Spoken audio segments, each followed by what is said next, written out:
আমি প্রবাস কর্মজীবন যাপন করি প্রায় 6 বছর যাবত।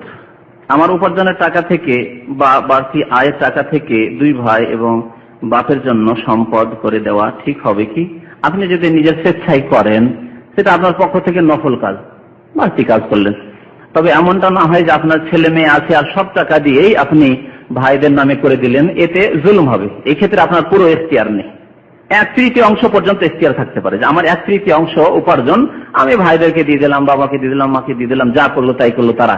কিন্তু বাকি আপনি যদি সব টাকায় করেন কি আমার 2 ভাইয়ের নামে হবে, তাহলে এই করতে গিয়ে দেখা গেল যে হঠাৎ করে আল্লাহ না করে আপনি মারা গেলেন আর আপনার ছেলে মেয়েরা এতিম হয়ে গেল, আর আপনার ভাইয়েরা তো সাবালক, আপনার টাকা পয়সা খেয়ে খেয়ে আর আপনার জমি জায়গা নিয়ে মোটাসোটা হয়ে গেছে, আর 1 পয়সাও আর ভাতিজা ভাতিজাদেরকে দিচ্ছে না। এই হচ্ছে অবস্থা, দেশে হচ্ছে না? তাহলে কি করবেন? আপনি জুলুম করলেন না?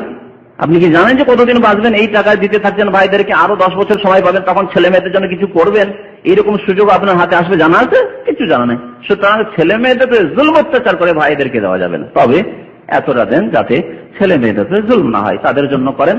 এবং তাদেরকে যদি নফল দেওয়া ফরজ নাই। তবে নাবালক ভাইয়েরা যদি থাকে, বোন থাকে নাবালক বা বোন বিয়ে হয়নি আর বাবা চালাতে সক্ষম নাই, বাবা সেই খরচ খরচা চালাতে সক্ষম নাই, তখন আপনার ফরজ সে নাবালক ভাইদেরকে সাবালক করবেন, আর বোনদেরকে যতদিন বিয়ে শাদী হয়নি ততদিন তাদের ভরণ পোষণের দায়িত্ব আপনার উপর ফরজ।